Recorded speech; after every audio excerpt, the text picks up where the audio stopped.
Assalamu alaikum wa rahmatullahi wa barakatuh. Basabune banyaba bazze olugulugo lwaleero mwebali kujja wena gye musinzira okubanga mutulaba. The updates online page. Era nga tuli basanya okubanga muzze mu bwenju bwa muti. Ndaba Debra, thanks for coming. Samantha, Rex, thanks for coming. Kato Joseph, thanks for coming. Nabuma Patience, Derek B. Wilson, Kasule Rashid, Christopher, thanks for coming. Namutebi, thanks for coming. Banang muje tuyisewo obubaka buno insha Allah bugende mu bantu. Once again, assalamu alaikum wa rahmatullahi wa barakatuh. Mwebale nnyo kutulaba, mwebale nnyo kuwuliza bye tubagamba, mwebale nnyo kuteeka mu nkola byonna bye tuteesaako wano nga twogeddeko wano tumenyaamenya ensonga ku bigenda mu maaso mu ggwanga lyattu. Though bikaabya, though byennyamiza, though bimalamu amaanyi, though biyungula ezziga, but we have to keep pushing. The mission here is to win. The mission here is to win. Well, if you have the zeal and if you have the courage to win, that means you have to work hard and harder. Naye abatali bawanguzi bebakoma mu kkubo, abatali bawanguzi beba feelinga comfortable mu zones ze balimu, n'ogamba nze the kasita nafulume Uganda mbeera Kenya, let me be comfortable, ebyo Uganda tebinkwatako. Nze nafulume Uganda mbeera Dubai, let me be comfortable, ebyo Uganda tebinkwatako. Nze nafulume Uganda mbeera UK, mbeera US, mbeera Netherlands, ebyo Uganda tebinkwatako. That means you're aiming small. Okitegeera. So fena wetuli tulina okubanga twenyigira mu bintu ebiri mu ggwanga lyaffe, tulina okubanga twenyigira mu bintu ebikulakulanya eggwanga lyaffe. Wadde tuliringa ne dictator amaze emyaka 35, wadde tuliringa n'omuntu abbye eggwanga okumala emyaka 35 nti alina ssente zisobola okugula abantu, but you be among those ones who cannot be bought. You be among those ones who does something for the best of your country. Be among those ones who are satisfied with the little you have. Mukitegeera. So baganda bange katandike video. Tulina ebigenda mu maaso mu ggwanga Uganda. Sawa zino bingi nnyo. Bantu bangi banyiivu, bantu bangi balina obusungu, bantu bangi balivingira mu kutya. Because tebamanyi what's there tomorrow. Kubanga Museveni eggwanga lyaffe engeri gye yalifuulamu. Naye twagala kubawa essuubi, twagala kubawa okukkiriza nti President Robert Kyagulanyi Ssentamu agenda kuba president. Twagala okubawa essuubi, tubawa okukkiriza mwenna abatulaba all over the world nti President Robert Kyagulanyi Ssentamu Bobi Wine agenda kuba president wa Uganda. Bano abasajja enteekateeka ze bakola zonna okwagala okueliminatinga Robert Kyagulanyi Ssentamu, okwagala okumumiza omusu, bakimanyi agenda osikira Museveni. With no doubt. Museveni ne ba special force be ne baani be bakimanyi nti Kyagulanyi Robert Ssentamu yagenda osikira Museveni. Mu bbanga etali yawala. Bantu bameka ababadde mu kalulu ako. Mwabaddemu Amuriat, mwabaddemu Katumba oye, mwabaddemu bagundi, bonna aba state be yaleese. Why are they so much interested in Robert Kyagulanyi Ssentamu incarcerating him in his home, even planning deals to assassinate him? Why? Because gwe tuwagira wa amaanyi. Because gwe tuwagira gwe balabamu potential egenda okujjako Museveni. Gwe tuwagira yalina vision y'abavubuka. Gwe tuwagira yasinga otegeera embeera y'abavubuka. That's why Special Forces is fighting Robert. Museveni is fighting Robert. SFC ISO is fighting Bobi Wine. Ani Jati Bobi Wine. That's why everything is fighting Bobi Wine. Everything is pointed against putting Bobi Wine down. everything is pointed at disorganizing the camp of National Unity Platform. Everything is aimed at poisoning and making us kneel for the dictator. Mumanyi lwaki? Kubanga Museveni akimanyi nti omuntu agenda omudira mu bigero bayagala batayagala is going to be Bobi Wine. Let me tell you something. No dictator has never lived longer than the people he dictates on. Tell you. Tell dictator awanga kusinga abantu ba dictating. Mugabe yali akakwata obuyinza. Yali amanyi talifa. Never. Byonna byonna bye yakola n'amanyira abantu n'abakola biki n'abakola biki amanyi talifa. Time came ne bamuziika. Museveni yebabeera bamukyusa omusaayi buli wiiki. Ajja kutuuka nga bagukyusa buli lunaku. Ajja kutuuka nga bagukyusa buli hour. But Museveni, you know very well you cannot escape death. You know very well you cannot divert death. Bamugumukyusa buli mwezi. Ajja kutuuka nga bagumukyusa after 2 weeks. Ajja kutuuka nga bagumukyusa after 1 day. Museveni ajja kutuuka nga omusaayi bagukyusa after every other hour. Ajja kutuusa nga flowing through his veins.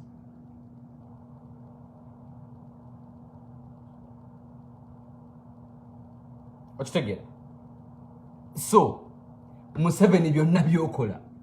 And I see very young boys supporting Museveni. Byonna byakola agenda vaako. He cannot cheat death. Time is running. The clock is ticking. Museveni wali afanna mu kinaana si wafanna kati. We saw a brave man. Ngalayira ku parliament. Very young man, strong and brave. Si wafanna kati. Juzi nalabe Museveni ngali kugenda ba pastor mu State House. Ngayina wana akabaketi mabegawe. Akakabaketi awuli amalusu ngagamujudde mu kamwa n'awanda mu kabaketi yako n'awanda mu kitishu n'asula mu kabaketi. That's Museveni for you. Ayogana awuli nga amalusu gamujudde mu kamwa n'asikayo tishu n'awanda mu bwati n'asula mu kabaketi. That means the man is aging. Ne yesimula sayo naba yesimula simulano ku mimwa. That means the man is aging. Museveni agenda kufanga wetuli.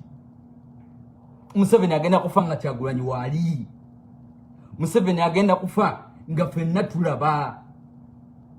Museveni agenda kufa nga buli omu ali wano ku live video na atemya bwati. Museveni mukirana mukaga yali yesimula endusu. Museveni mukyenda yali awanda mu paper towel n'asuula mu kigondi. Era atambulanga ne toy. Kubanga I have seen videos of Museveni ng'avuga Benz edda nga mu 1990. Yali atambulanga ne toilet. Kati bassebo ne bannyabo. Kye tuliko right now si kyakulinda Museveni kumala kudikeyingisa nsi yaffe. Never. Museveni tulina omugyawo nga tannamaliriza buli kimu kubanga banasajja bajja tusogonyola. They came to destroy, kill and destroy Uganda. Tulina omugyawo as soon as possible. And the successor is Robert Kyagulanyi Ssentamu. Oba muhooza ayagala, oba tayagala, oba naddayo n'afuna diguli z'amagye 10, oba ne bamutikkira oba general 3 times. Bobi Wine is going to be president of Uganda. Because Bobi Wine kyeyayolesezza ku political arena tekibangawo. Even right now. Museveni wallahi babi nakera ku macha na tweeting anti Bobi Wine needs medical help. Munyumbe. Museveni ojjo manyira nti wawangudde. Babi Kyagulanyi Ssentamu akere ku macha akole tweet nti Bobi Wine needs medical help. Munyumba omwo. Museveni ojjo manyira nti wawangudde. Nze nkubuulira. Kyagulanyi Robert Ssentamu nti ayagala medical help bamugayide mu nyumba ye for a week. Talaba doctor ayagala medical help. Museveni ojjo manyira nti ne mundu zote zikola.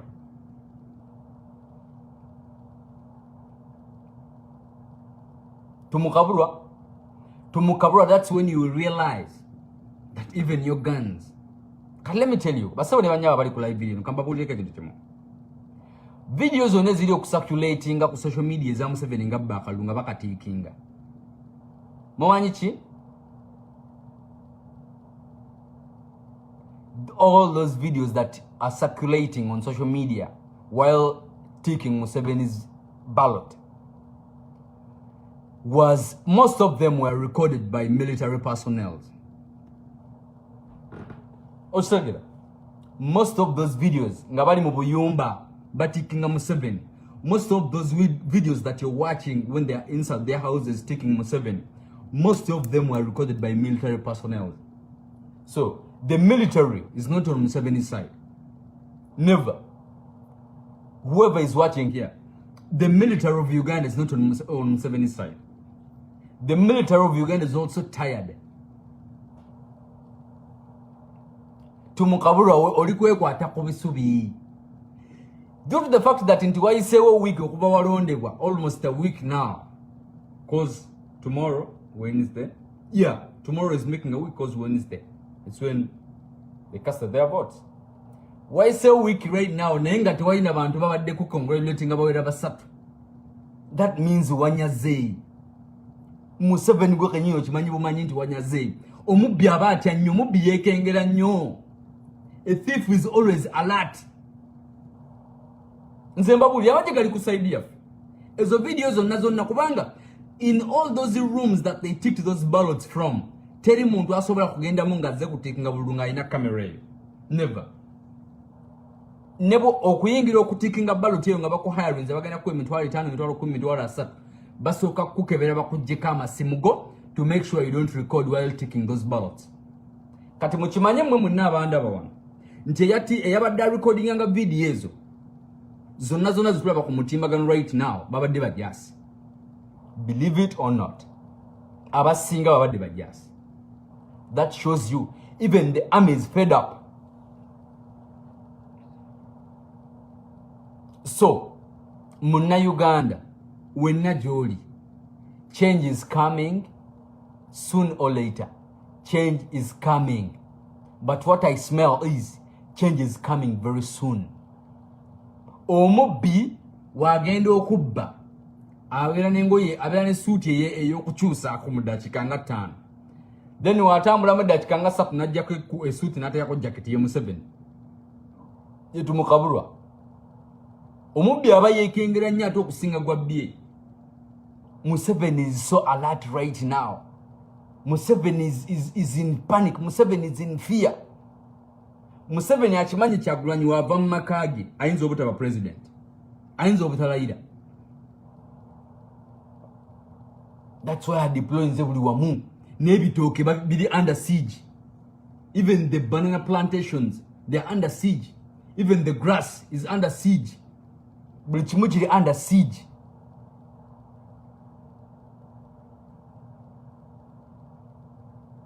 Akitege. Kati Museveni nonye engeri gye twatuusamu body cameras zaffe okuziwa bajasibo. Mwegendereze. Tumukabulwa, be careful. The world is tired of you. The people of Uganda are tired of you. Omusajja bamukuumye. Ebitooke biri under siege.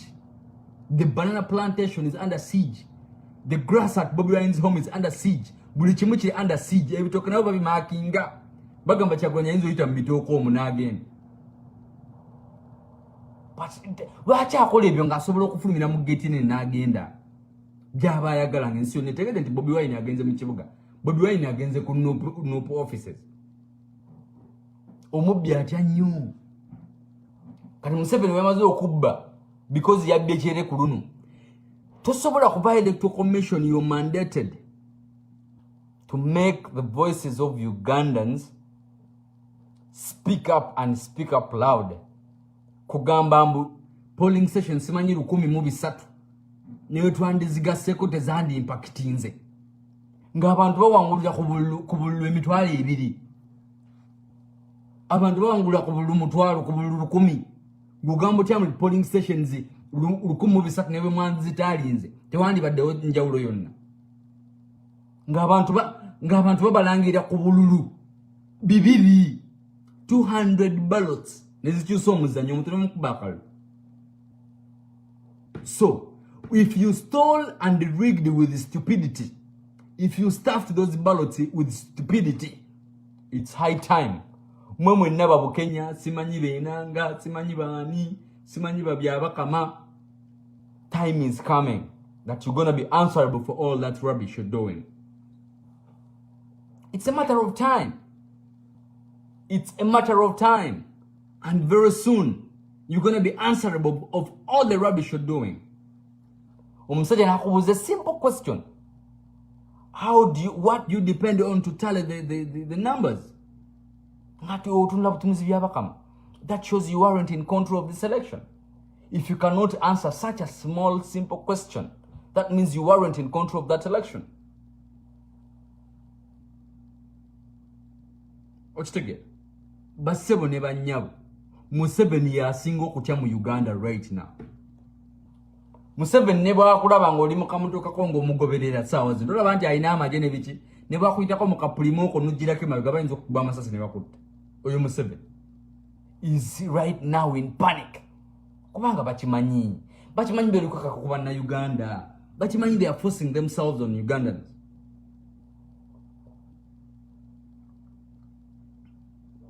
Nenjagala buche ku machaba bichabranya agambe nti bawo yetaga medical attention. Njagala bukere ku machaba byateke ku Twitter agambe bawo yetaga medical attention. Dictator ro mukabula. Simanyi tu mukabula simanyi bichi. Mujafuna obuzibu. Mukanze muduse plani zo kumutta mukoze bichi kasazi no magala mu starving afi. Mutidde nnyo. Museveni akimanyi takyasitamala ko nabavubuka takyamala ko. Museveni akimanyi tasobola kumala ko nabavubuka. He knows very well. Ninga bino tebinaggwa. Mpozi nga mugenda keeping abantu bemutyo pako maka gugweke emyaka 2 gigweko nga abantu bagenda kubera nete binaggwa. This is not over. This is not over until it's over. It's not. Tubadde tutandika butanzi yatu akatandika. We are pursuing the mission 2021. We are still on course to pursue the mission 2021. Nzembabuli yamaza. Katalika butalisi. So dictator onna woli, you don't be comfortable. No. Tobere you know enjoying a sente zabayi womso. Museveni, we tetwagala sente. We don't want your money. Why do you have the mentality that all the youths are on the streets of Kampala need your money? No. Na hoido yogera juze beti sirumu simanyi tujja kongera mu sente simanyi mu programs zamwe. We don't just need money. Someone feels more bad. A Ugandan, a patriotic Ugandan feels more bad when you shoot kids on the street and the first lady comes out and says they are going to compensate the family. They are going to compensate for the dead body. Nebuba toli muntu mukazi gwe muchala simanyi Museveni. Nebuba toli muntu, you cannot speak such in public. Where have you gone to buy human life? Which hospital have you visited to buy human life? America bayiza buli kimonyo nyezibuka mu bange ebirobot ebikuwemere yokulente wanaba kuyiya mutima gwa muntu gusa. Niba kukola heart transplanting ya byuma. Era muntu muno yalina kuwa mutima ne baguteekamu. You cannot buy life anyway even though you're damn rich.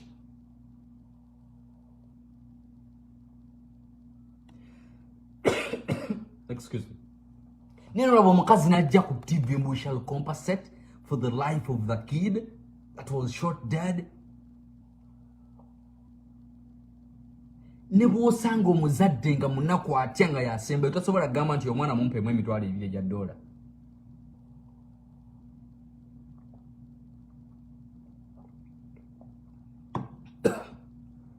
Nebo osanga omuzadde nga munaku atya nga basulira kasooli oba basulira fene oba basulira miyembe ngeno season y'emiyembe wegwako nga bayinde ya fene ng'etandika tasobola kugamba nti omwana mumpe mu $10,000. They cannot. Nego nojja ku TV nga bazukulu babayisa wali babayisanga okukyeruziranga nga mwala otanda baye ruzira kubayo simanyi munaleka we nyumba neba nabantu batumanyidde muwalawe mwala wa Museveni oyo simanyi Natasha simanyi biki Cheki tusewo. Muwala woyo mu 7 simanyi Natasha simanyi biki. Yali asule yuruzira. Ne bajja ne bazimbawo church next to her house. N'agamba mbu abalokole bamukubira nnyo kelere kati engeri gyali omulokole yekasenguka aveeyo nayo kazimbe ennyumba eri ku Lake Victoria ku beach. Gyasula n'abaana be. Just noisy pollution mu kitundu yamu prompting okuvaawo okusenguka abazzukulu ba Museveni abatwale gye basula ku zi beach. But you're talking about taking someone's life. You're speaking about taking someone's life by a gunshot. You shoot at people and say you're going to compensate them. Ngabana baba isanga okucheruzirawo nga bonna bali mu motoka babatwala ku ssomero balina emmotoka nga 5 zibawerekera just bazzukulu ba Museveni ne babuyisaawo bwana buto wa myaka 3-5-6 ne babuyisaawo nga buli mu mmotoka ziri bulletproof babatwala ku ssomero every day nga wuliko simanyi giveaway simanyi biki ene student waliwo ne bawerekera taddemu emigaati ne blue band elimu n'omuchere gwa piraawo naye ng'oli ku mwana w'omuntu ng'omugamba mbu simanyi you're going to compensate their life nga bazzukulu ogwo bakuumanga ki. Is that country crazy? Are we still thinking? Are we still have people with brains in that country? Are we still having leaders with, oh my God. Noraba omukazi nga yenna akaddiye naye nga byayuga tekyabitegeera. How do you compensate for someone's life? Omuntu ototi omuntu n'omugamba mbu simanyi ngenda kukwata ye wallahi omuntu ne bwakwata akawumbi n'akakuwa nga amaze okukuba omwana w'essasi. Era ye bakugamba nti omwana wo kumukomyawo n'okutwala akawumbi ogamba mukomyewo omwana wange. Ogamba nti okomyawo omwana wange addewo nga mulamu atambula nga omutima gukuba. Mutwala akawumbi kamwe mumpe omwana wange. You don't know what you're speaking. You do not know. And the compensation, you're going to give them 5 million. You're going to give them 10 million.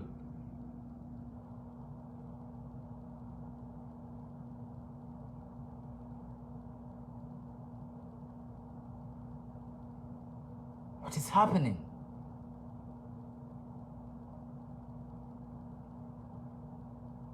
But are we short of thinkers? Tuweddemu bwe tuti nti omuntu amanya kujja nayogera ebintu ng'alinga atalina handle nga omuntu alinga atalina ba advisor nga omuntu alinga ajjabuza okwogera obwogezi ebintu by'ekisirusiru nga n'omwana omuto yakamala senior 6 omwebi omukazi bye yasomye ku lupapula tasobola bisoma because it is too dense for a big person like that who has lost someone in their life. Yafiirwako taata we, yafiirwako maama we, to speak such a thing. That means that person is too evil. Talowoozayo nti obudde bulikyalumu naye n'alumizibwako.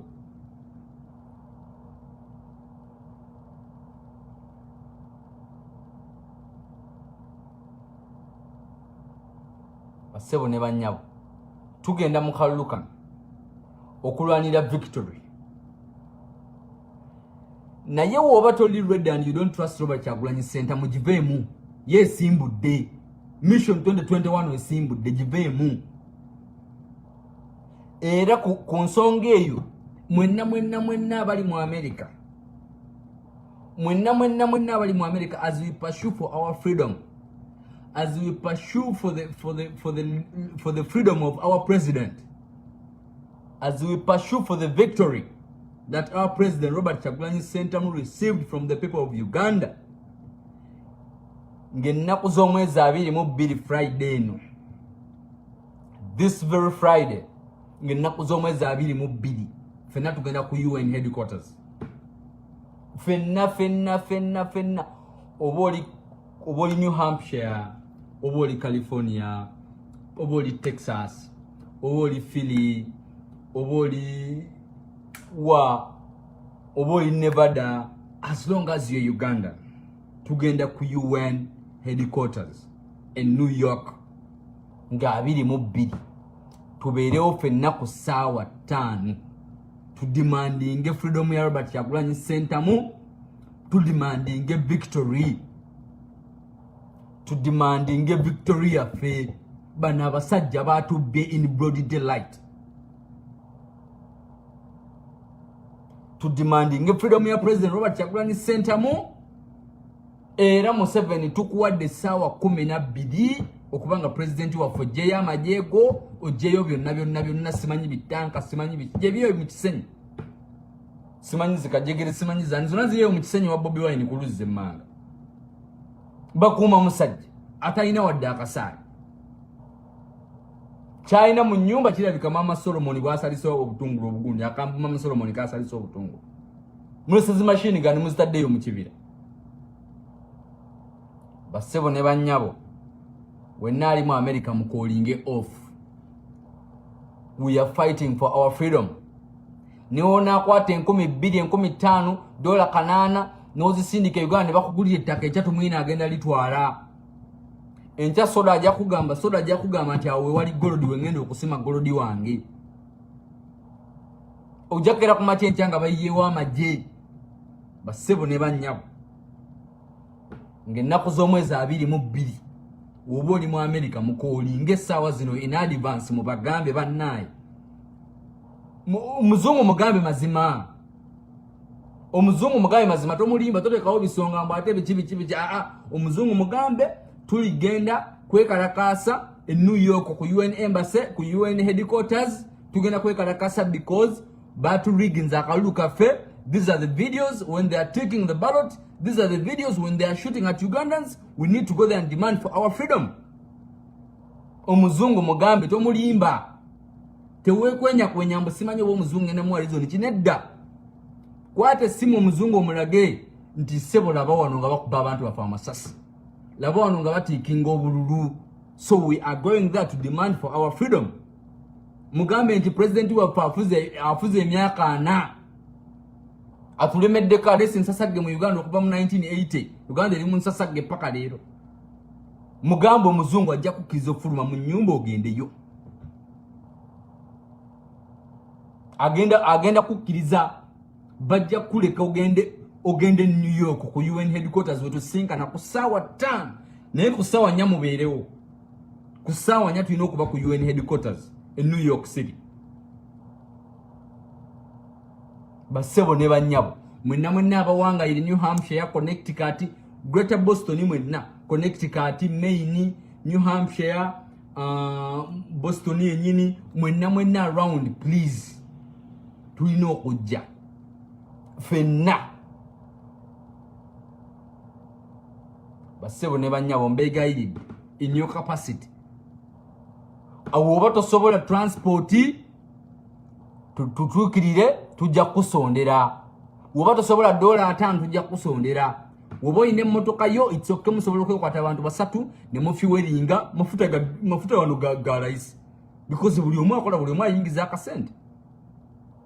Osobola okugula amafuta ga $8 gakutwala ne gakuzza. Oba ga $6. $3 full tank. $3 full tank. 3 to 4 hours drive. Ne $10 chikumala. Basebo ne bannyabo. We have to go and fight for our freedom. Kati goba oli eyo ngolowooza nti hours ozisudde. Oli eyo olowooza nti hours 12 ozirese. Ezo dola nga 220. Hours 12 ozisudde. Oyongeddemu n'okuteekamu $3. Oyongeddemu $10 ezigenda okufacilitatinga. Obazeemu nti ezo $3 olunaku nzifiiriddwa. My dear, Uganda is losing billions because of Museveni's leadership. Igwalowooza nti ofiiriddwa $3 ebya shift ku olwo n'essente z'ogenda oteekamu. Uganda is losing billions of money. And no one in the diaspora is safe because those people out there be bagenda bakuba amasasi nga muzzeeyo Uganda. You've seen how rampant the guns are on the streets of Kampala. You've seen how everyone is holding an American whose guns in a machine gun. Everyone. Because they are rampant. Ziribuli wamu. If you have to change your country, it is now. ujja kudda Uganda mbusimanyize empangisiza ka hoteli bakulumbe yo n'amamundu amamundu gali bulamba kubbe essasi ninga bali kujja ko dola 15 zobagenze na kize kya Dondo.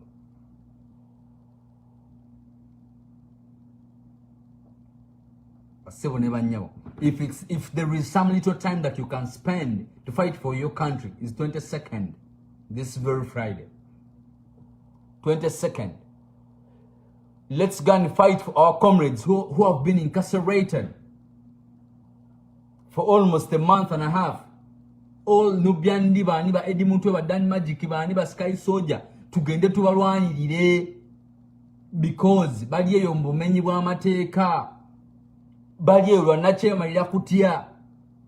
Badia what they wanted to keep Bobi Wine alone through all this time. Badia Yokubanga, Tebaina Musango, Kubanga dictator just ali mukutia. The dictator is just in panic. That's why all our comrades are incarcerated. Balimu illegal detentions.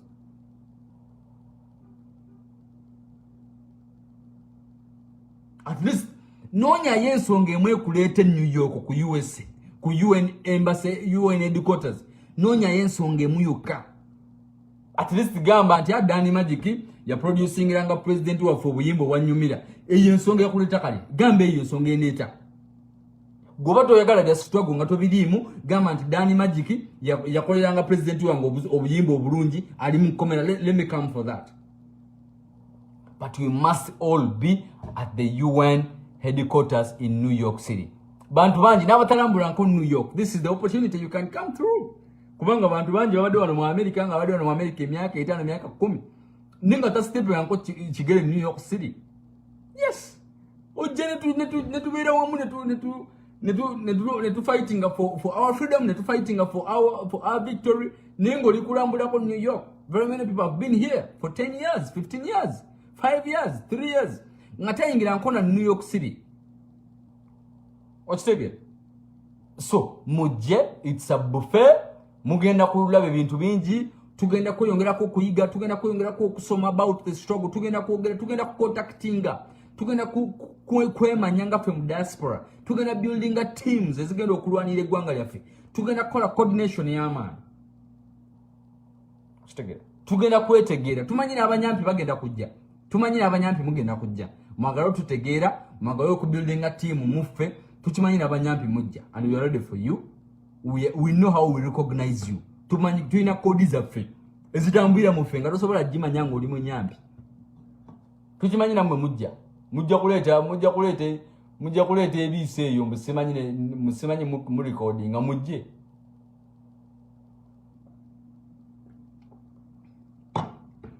Namu abanyampi tuchimanyi mugenda kujja. Mugenda kuleta ebise eyo musimanyi muze ku recording. You come. Ochitege. Muchala president who is duly elected, president elect. No mutigatiga. Omusika amabere. Bana video yanyiziza. Bana tuli mu nsi kibanna. Bino bituluma lwakuba tutambudde ku tulaba human rights how they are respected. Museveni, it's high time you leave our country. Museveni, it is high time you leave Ugandans alone. If the way you see how your son behaves, and it's the way you think that Bobi Wine is going to behave when he captures power, it's not right. Your son is a lost goat. He's damn stupid. Mumanye byana by'abasajja abapolitician ab'amaanyi abatulugunya abantu. Biba bikebe. Museveni, God cannot bless you with everything. Katonda tasobola kuwa abaana bagezi. No. Era Katonda akimanya engeri gyotta abaana b'abandi, Katonda agenda kuwa bidomola by'abaana. Kubanga omukulu mwennyini kidomola. Kati Museveni walabe kidomola kiri awo. N'alowooza nti buli muvubuka ate nga oli mutabanyi we si muvubuka, oli mutabanyi we muzeeyi. Okitegeera? Myaka 5 naye akyali kidomola. Kati Museveni walabe omusajja oyo mu myaka 5 naye nga kidomola. Abeera alowooza nti abavubuka ffenna bwe tutyo. We shall misuse power, like the way his son misuses power. nakwata nafuka mu ngoye nakuba amasasi mu bbala nakola ate neyekyanga n'atamiira. Museveni thinks that everyone is going to be like that. No.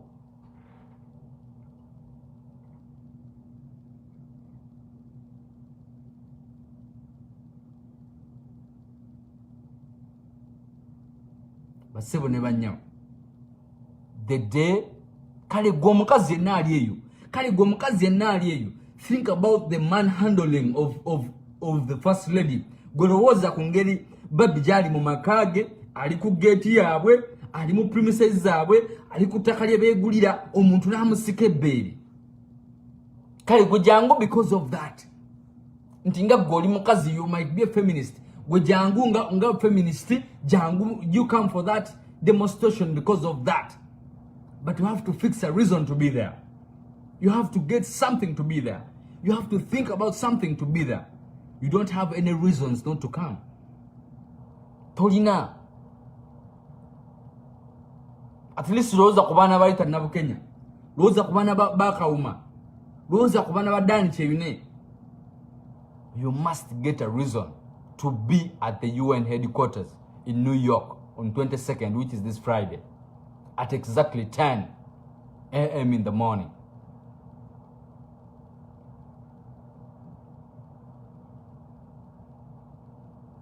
We must demand for our freedom. Mulabe wano omukazi wano Amelia Chambad. Amelia yaze n'abagamba bannange. We have overstayed. Yekyako tetubitegeera. Amelia betujja tasobola byogera ng'akyayina entebe y'emawokota. Wallahi mbalayira Museveni waliva ku ntebe ne tumuteeka wali emabbali. Ne bw'ataliba mabbali ng'atudde awo. Ne bw'aliba kudduka after his presidency. Museveni waliba nga takyalina control ya ntebe eyo. Waligambira we overstayed. Nze nkubuulira. Museveni walituuka olunaku nga talina control ya ntebe ya bwa president. That's when he will think that he overstayed. James, it's gonna be New York at the UN headquarters. Webuli chakumacha Museveni nga tali mu ntebe ya bwa president obwe Uganda. That's when he will remember that they overstayed. Nga we mwarabe omukyalo ya Amelia Chambadde we yakoze statement ye nti tuluddewo abantu beetamwa abantu bakoowa omuntu abeerawo n'akukoowa mbaddewo emyaka 10 and before that he was simanyi Museveni's secretary for over 15 years simanyi 25 years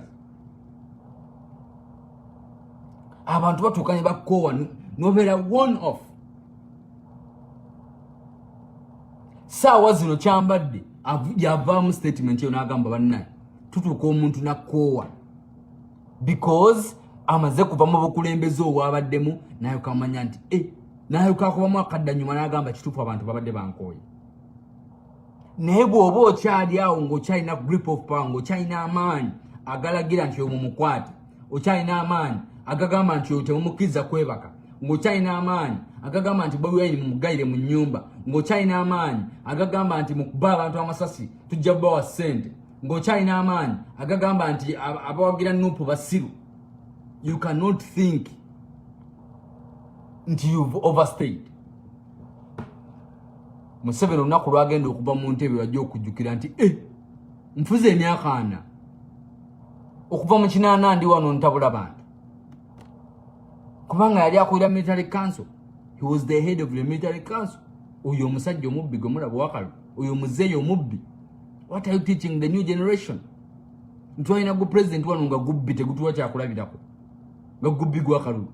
You still in broad daylight with the army protecting you around.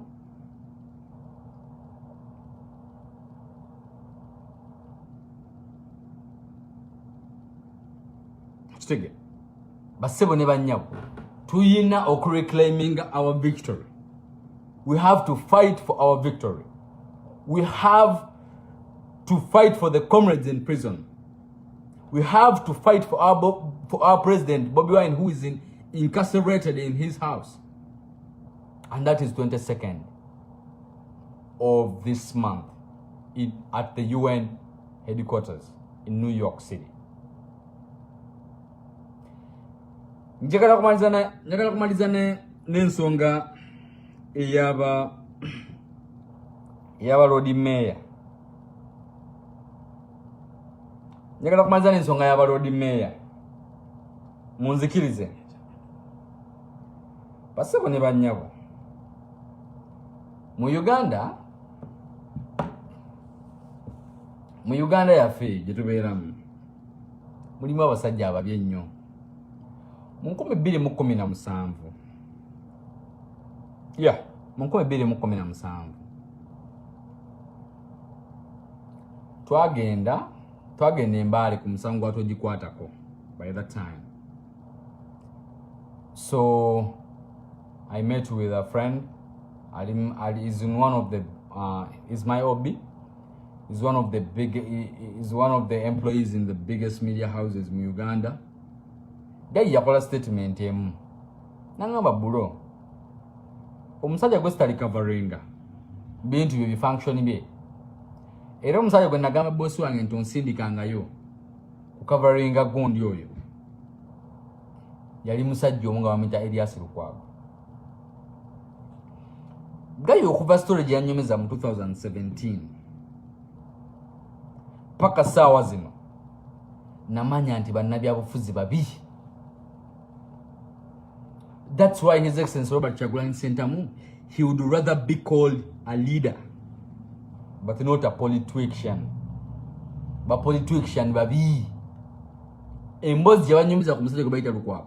But politicians babi in 2017. No fundi abantu nga begonza. Ne bajja ku TV ne beeyogeza n'ekisa. Ne bajja ku TV ne beemola. N'omuntu naboti ng'ayogera n'ogamba naye banne mu mutima muli omuntu abatawulira mugugwe tise mu mutima nti alidde mu bantu olukwe.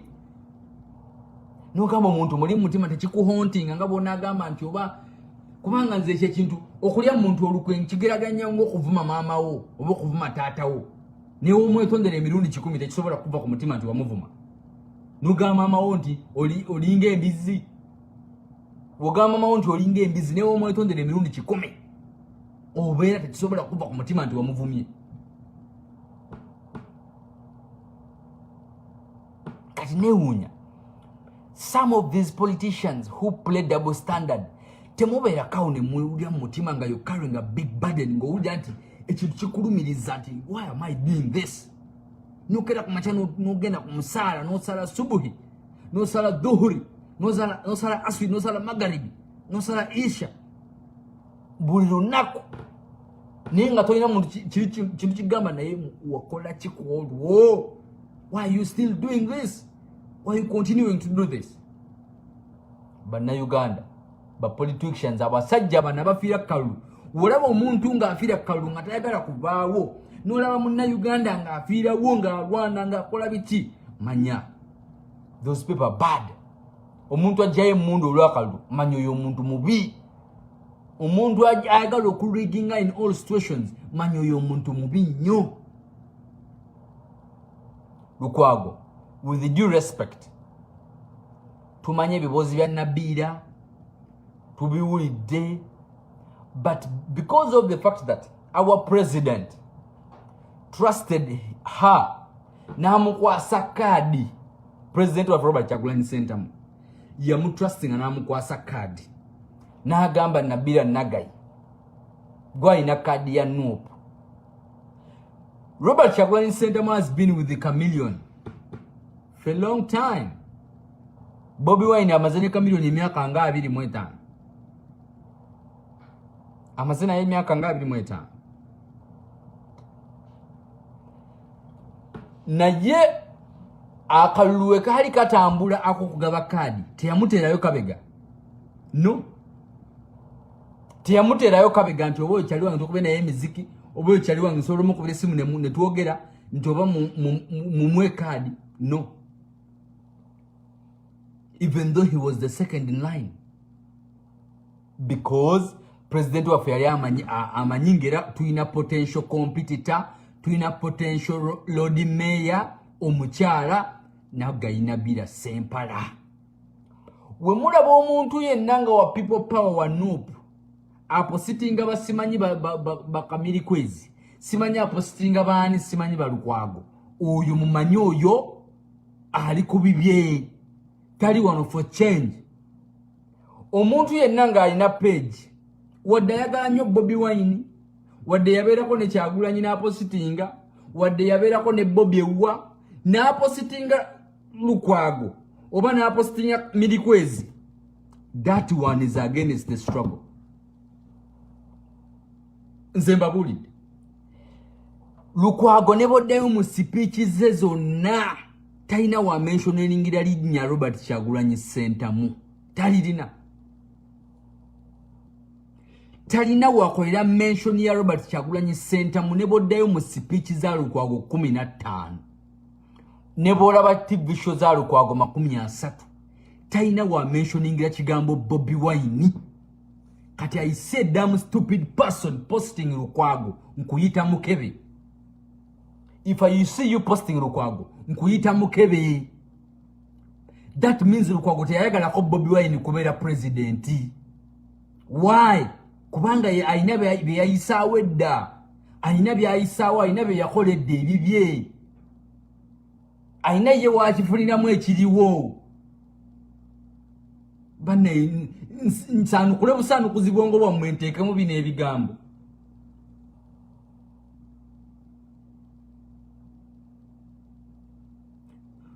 should I open your brain and put these words in your brain so that you can really understand and contemplate them very well nga bikusinkinze muli biri munda lukwago yakimanyi nti system eriwe agibenefitingamu lukwago akimanyi nti ye system eriwo ainenge jagifunamu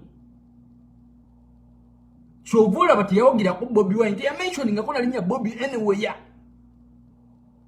kubanga yamanyi wafunya mu bine ebyekisiru bivulugo ebiriwo mu Kampala bikisimanyi bagenda kutema wano simanyi bagenda yuwa kino kizimbe simanyi bagenda yuwa wali simanyi kubanga ainenge jabifunamu woba wesiga Robert Kyagulanyi Ssentamu ng'agenda kuba president wo lwaki towagira muntu gwasonzeko nti agenda kuba road mayor kyokamba ekya road mayor kyekisinga ekya Bobi Wine kyali aruninze tu let's stop being dense ndeka tulizoninge ng'abantu abagenda ku ssomero niwoba wakoma mu P2 with all due respect kino kirabibwa niwoba oli ku live kuno nga wakoma mu P4 with all due respect kino kirabibwa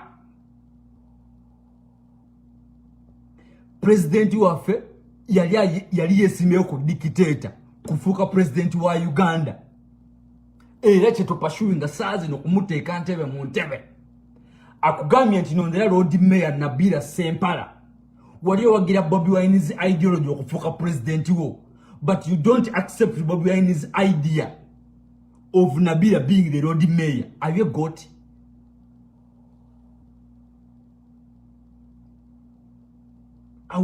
our reasoning yo mba sijitegeera mba kulabanga nte mankulabanga ndiga Kyagulanyi Ssebo wayagala omuinteresting n'oba president n'omutikinga n'omupostinga n'omutukuba n'omulaga buli wamu Bobi Wine ye president wa naffe nga tumwagala Bobi Wine ye president wa buli n'otujukiza buli kaseera n'okwata simu n'otujukiza ffe naffe abamwagala Bobi Wine ye president wa naffe tumwagala era we are here because of Bobi Wine.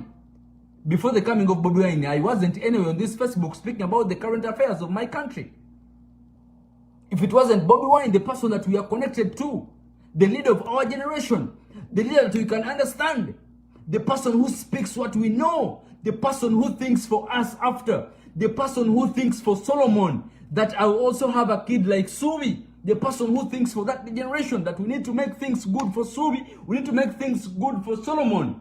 Museveni doesn't think about making things good for the old man like Muhozo of 55 years.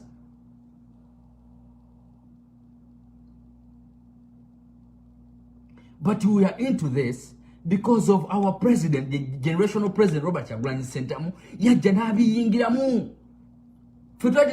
I see so many people who have come on board to fight the dictatorship. Nga ne wamubuuza mu 2016 nti vice president yani nga tamumanyi na mumanya nti ye second nga yali mu bibye amera okulinda luyimba lwa Diamond Platinum. Very many young girls are here in Dubai, where Qatar, Sharjah, Saudi Arabia nga yabera okulinda luyimba lwa Diamond Platinum olupya Right now, they are interested in listening to the current affairs of their country. They're interested in listening to what is happening on ground.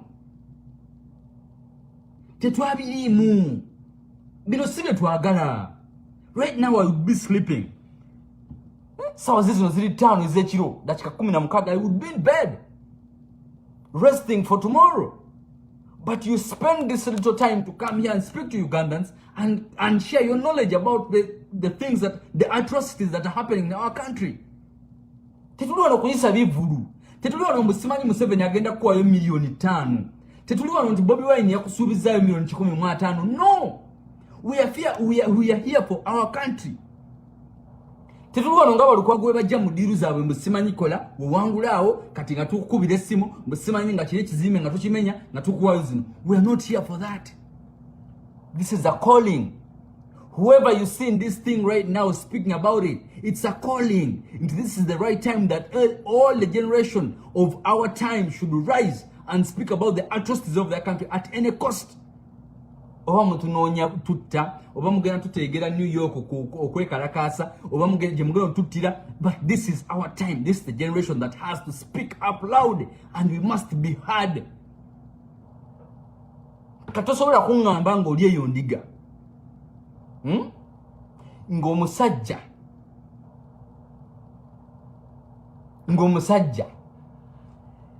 ata mentioning ankona linnya Kyagulanyi Center mu Robert anyway nerero nakola tweet nti yali Lord Mayor nga Kyagulanyi akyali mu ghetto and he will still be Lord Mayor. Omusajja wakola tweet eyo gotowuli gwe yava mu ghetto ulyanga you demoralized. He's demoralizing all the ghetto youths.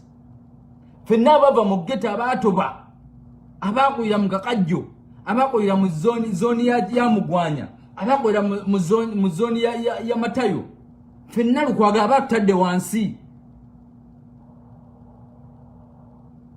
abakulira mu zone 2 omanye yo Muyenga tewali zi zone Muyenga teri zi zone 4 ifuze twakulira Muyenga osanga yo Charlie Drive osanga yo zi Huntington Lane asura wali ku Huntington Lane byosange eyo kati fa bakwira mu Kawogo zone 2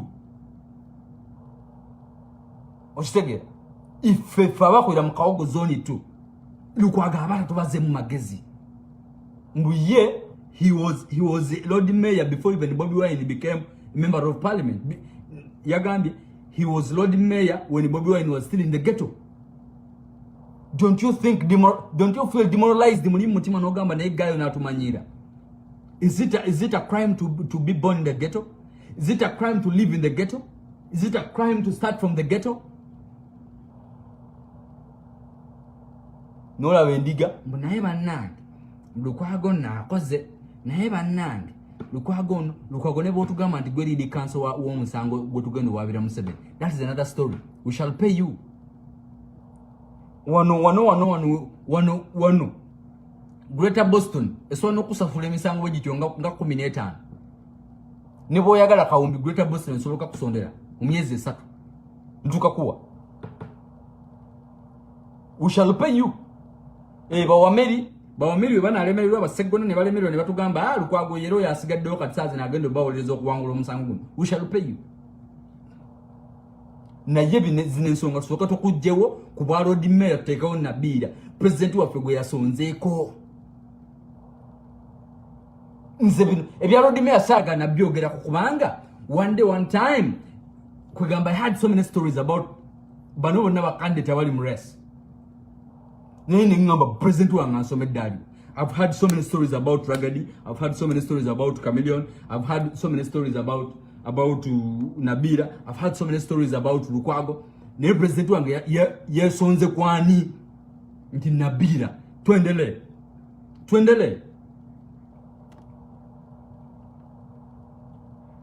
Omusajja ali incarcerated.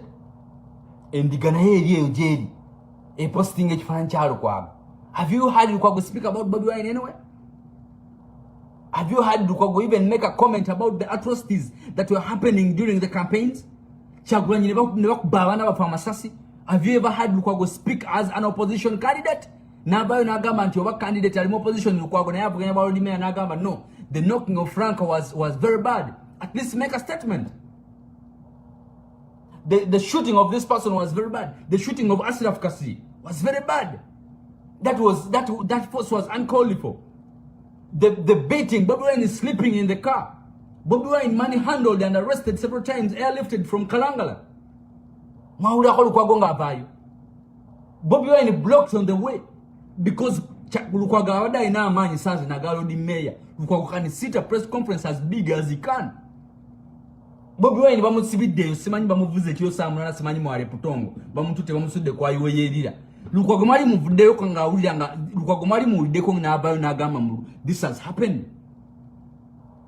Because bachifunamu endigata sobola kitegereerye eyo musimanyi Lukwago woba atinga ekifaananyi kya Lukwago ngenda ku blockingira wonzi tojenda kuddamu kulaba ku post yange wa the name woba atinga ekifaananyi kya Lukwago ngenda ku blockinga today nze kubulira I don't deal with nuisance. Several kuziringanyo abantu bali dense abatasobola kutulansi analyzing ebintu mu brain yo ng'omuntu ategeera.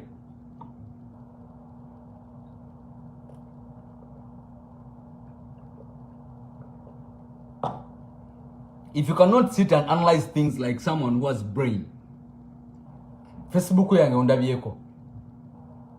I have over 2,000 friend requests pending. Ingenda kujja onteke omulala. I'm going to block you, I put someone else. I add someone else. Kubanga n'okulaba obulabe ekifaananyi kya Lukwago ng'okitiimye omusimanya at least this man tumwe akaloozaako kubiri mpulira bubi.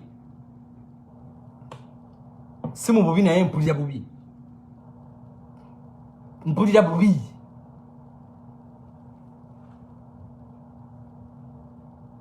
Okitegera. At least muteke woyo gwe tumanyi nti Kyagulanyi ajja muteminga Kyagulanyi ajja muyita mugambe nnyabo. No, nnyabo kino baki diru zonna ezisinga bazikukusiza mu Kampala omwo. Diru zonna ez'okugoba abantu bazikukusiza mu Kampala. Buli kimu abeerusanja byonna biyita mu Kampala. Excuse me. Bamenya abantu byonna biyita mu Kampala. Buli kimu biyita mu Kampala.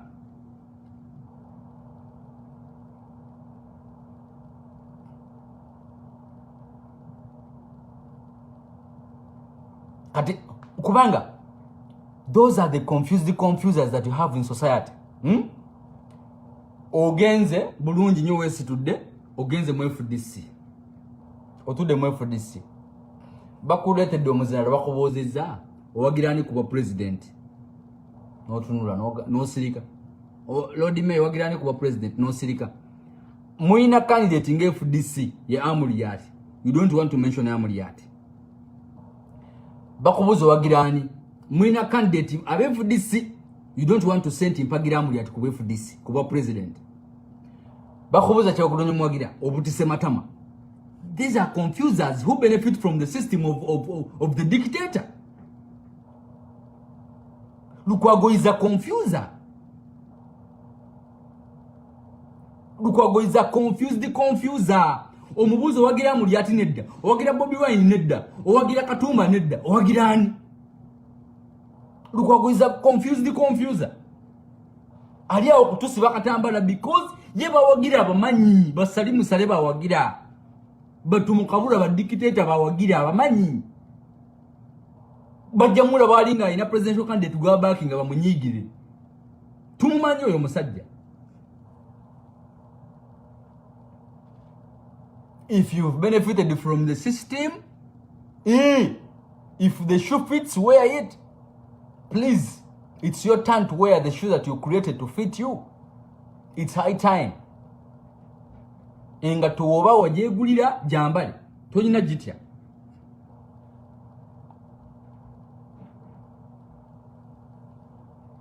Yes, what this what did da. You're fighting for democracy. Mugamba fawe FDC twagala Uganda. Simanyi fawe FDC twagala kukyusa bintu. Bakute n'obululu. So now government ya mu FDC Amuriat wanaba for the president mugenda kuba mukuba bululu. I thought you're supposed to emulate. You're supposed to act by example. Bakute n'obululu mu kivani bujjudde. Now ogamba mbu simanyi twagala kukwata buyinza tugobe dictator Museveni tubeewo kati Lukwago ne Museveni njawulirwa mu kubba obululu. It's the same thing. Mwenna muli awo kubba bululu.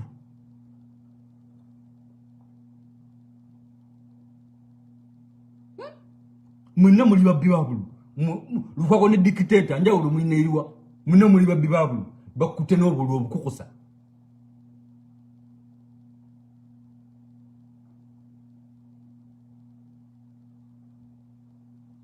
Basebo ne banyabo. Nze sigenda kwemoola. Nze sigenda kutiiririra. Oba ngwanguira ku Nabiira. Mpangulira ku Nabiira. But we must win. Lukwago yatuzala ennyo. Musimanyi, when Bobi Wine was in the ghetto, I was a road mayor. What's the meaning of that? What are you insinuating? What are you showing to the ghetto youths? And if we don't have a say, we don't count in the society. We don't count in the society. So ina makulu.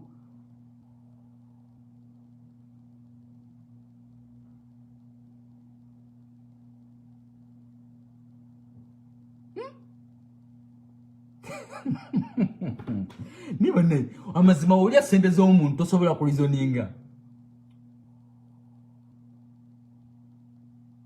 Ulya sente z'omuntu tosobola ku reasoninga era obeera ngo reasoninga bya laws ayagala. Kubanga let me tell you bana Uganda. Lukwago in 2016 obuwanguzi 2011. Lukwago in 2011 you were people's darling. In 2016, 2011 yakalweka gwa. Buli omu yali akimanyi Lukwago in 2016 you declaring yourself as a presidential material, as a presidential candidate. Naye mu 2016 yawo ebintu byatandikira okusobako. Notandika okwambala hijabu n'ogenda mu State House. Ng'oyambala hijabu. N'osiba omushanana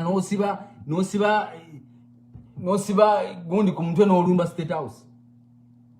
Awo ebintu byatandika okusobako. Bakubuuza owagira Amuriat nedda, owagira Bobi Wine nedda. Confused. Owagira ani kati owagira Museveni, oba owagira Katumba.